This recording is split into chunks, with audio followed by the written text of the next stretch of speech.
This is the type of... Girl, the way you're talking right here, she might be crazy. Log. The fact that he wants to be called Log is insane. I can't believe that you named me after a plank of wood. You know, it would be the most disrespectful thing if we didn't focus on the heroes party at all for the rest of the season. We just forget about them. I understand we all have our phases of depression, right? But there comes a point where you don't want to slit your wrist for fucking dramatic flair. I say we cut our losses with her personally, but knowing our boy, he won't do that. So he's gonna have to be... He gotta become teacher, daddy, and therapist all in one. That's wild. So I wonder, does Orun get through to her so much she properly cries and like actually processes the grief and pain she went through? No one wants... Yeah, it's hard to explain. It's such common sense. But to explain it... See, this is the type of writing that you don't see in these shows all too often. We're all worried they're all going to call him daddy, but in this case, she might just call him dad. You know, at the end of the day, I think this entire goddamn internet needs to apologize to Jack of all trades, party of none, because for a lot of reasons, but especially when it comes to the character writing. I mean, we've already gushed about Orun so much, and for good reason. But even a smaller character, because even if she has more relevant roles going forward, at this point we could call her a small minor character. She just sledgehammered through the goddamn front door and has now become potentially the most interesting character going forward in this show. There was already hints that behind that smile she's a little cuckoo.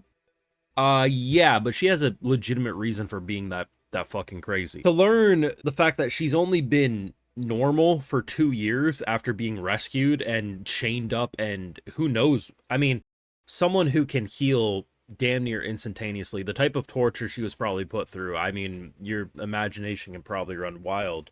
But a month and a half ago, I forget exactly, decent chunk of episodes ago, when we learned about her fighting style, she was very reckless. The way she fought, she was like, I want to go head first. If Satan's spreading cheeks, I'm going in. Woo! You know, like, that's kind of the vibe of her character. Now knowing the fact that she can heal, and that's... it makes a lot of sense. And given the fact that for 2 years, I mean, was that the first hug she got from, you know, probably not, but it's probably one of the only hugs. I feel like in terms of hugs she's needed in her life, it's probably you can count on one hand how many times she's gotten them. This show has gotten more and more interesting, and as I continue to say, this is not your average Banished Hero anime. I've liked average Banished Hero anime. When they are truly average, I'm like, hey, it's average, but it's fun.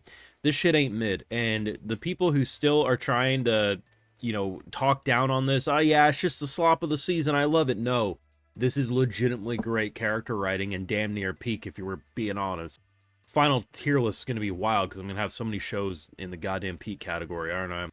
But you know what to do though. You got this far in the video, make sure you drop a like, share your support, subscribe, ring that bell, and Patreon is where you can catch the full live reactions. They do live over there, so if you enjoy my work, do consider supporting. It does help out a lot. I honestly just can't get over this moment because when she's like, hey, I knew there was an enemy that was going to jump me. I was thinking to myself, she was purposely trying to lure it in, right? So a case of like, yeah, I might get attacked, but the goal was that it was about to bite me and then I'd stab it in the head. No, she was completely fine if she got hurt here, even if her throat got ripped out. Because as we see, moments later, she slits her wrist and it heals within a handful of seconds. The issue with characters like this is they're not indestructible. The concept of being able to heal, it's like, okay, what he highlights is the fact that friends don't want to see friends hurt no matter what. I'm going to take it a step further. If you're purposely putting yourself in the, I can get exploded because I'll just Deadpool my way back to where I am, eventually it ain't going to work because you're going to be too damaged for that. And I think what's interesting is, I feel like if you've seen enough anime, you naturally assume everyone who is going to be mentored by Orun or around him are going to want to suck his dick. And the decent amount do, including Log. Because everyone got a nickname and somehow Logan likes the concept of the name Log. But here's the thing. I thought Carol was also just going to be one of the girls who wanted to suck his D. In fact, I think he's more of a father figure to her than anything now. This is the face of a girl who is getting punished by a parental figure. She's probably slightly worried she's going to get hit, but she's more upset than anything because her thing is, if I kill monsters, people smile. And she's had such little happiness in her life that 2 years ago, this is what I'm assuming, 2 years ago, she was given a role that, hey, if you want a purpose in life, you know, you could be an adventurer. There's bad monsters and you could hunt them. And she probably said something like, if I kill monsters, people will smile. And someone was probably like, well, yeah, monsters are bad. And she latched onto that. That's all that matters. If I kill monsters, people will smile, people will like me, people won't beat me, people will keep me around. That is what we're dealing with in terms of her mindset, because for only 2 years of her life, she's been normal. The rest of it was experimentation, evil, corrupt bullshit. And that's why this breaks her heart so much, because she's like, that's my only purpose, and my purpose is failing. I don't need to be here. You see how I'm presenting this? This isn't me stretching the plot. This is me purposely taking it piece by piece like a mechanic and saying, see all these parts? This isn't just ham-fisted together. This is elegantly crafted. This is fucking amazing. The fact that she begged not to be beat, and he just like, if anyone ever tried that, I would knock them out. She's needed this. Absolutely incredible stuff. And like, there's a lot of really good moments in this episode. We'll touch upon a couple more. But this is the moment of the episode, you know what I mean? Just so fucking good. You also get the Sophia stuff. I mean, I thought that was going to be the highlight based on, you know, who the mother was and how she was treated growing up mostly her whole life. And when our girl, Selma, had to leave to do stuff, her life obviously got worse because without Selma around, who's going to protect her sort of a deal, which in return was like, do you want to come with me? Super sad as well. I mean, I don't think Logan has like a real sad backstory. Like, obviously he was poor and starving, but like, not to do a who had it worse. I mean, out of the other two, they kind of had it worse. At least, you know, Logan had seemingly a loving family. I'm not saying starving's fun, but, you know, I don't even think Logan would try to be like, okay, let's compete on who had the more traumatic childhood. The girl who no one wanted or the girl who was experimented on, you know what I mean?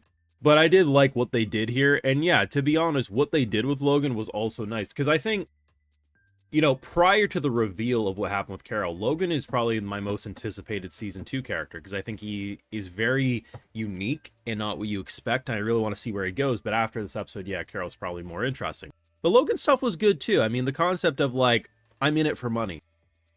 I would have been okay if he left it there. Fuck it, we all need to eat. But he's like, no, I want to be rich because my family's home village is poor as hell. I want to make so much money, I can change their lives. You can't love the kid enough, you know what I mean? It's just, there is elements to this show that are average and mid. Even if you love the bath scene in this episode, you shouldn't try to defend it with your full chest. Oh yes, it is the most elegant of writing. It was there for... No, it was there to sell Blu-ray titties. Let's be 100% real. Does that ruin or take away much from the episode? Not really. It was like 2 minutes. It's whatever. I could have done without it. Doesn't really change or add much for me. But the majority of this episode is fucking amazing with the writing. And even if you don't like the writing in this episode, you have to admit this is good writing. Like... There are plenty of books, there's plenty of shows, whatever, that I don't really fuck with, but I can tell, like, okay, I can tell it's well written, well produced, whatever, just not for me. But so many people, because it's a farthest anime, they just treat it like it's complete dog shit mid. And I think there's this irrational hatred for fantasy, isekai, banish hero, all that stuff, that you go in with these expectations and unfairly view it. Where for me, if anything, I walk into most of these shows expecting fucking mid dog shit. But I'm like, hey, I know these types of shows love to be these, but as soon as it shows me otherwise, I'm okay adjusting my opinion. Most anime fans aren't. Fucking wild. Your thoughts down below. Drop a like, share your support, subscribe, ring that bell, and Patreon for live reactions and exclusives do live over there. And of course, we have the other perks as well, like video shoutouts, because without my patrons, you wouldn't get these YouTube videos at all. Alright, so today we got Volume, Maria, Neko Yumiko, Maria Afshin, Zombu, Supportin', that's an amazing name, and Fluffy Wolf. So I appreciate the support, everyone. Please take care. Have a good one.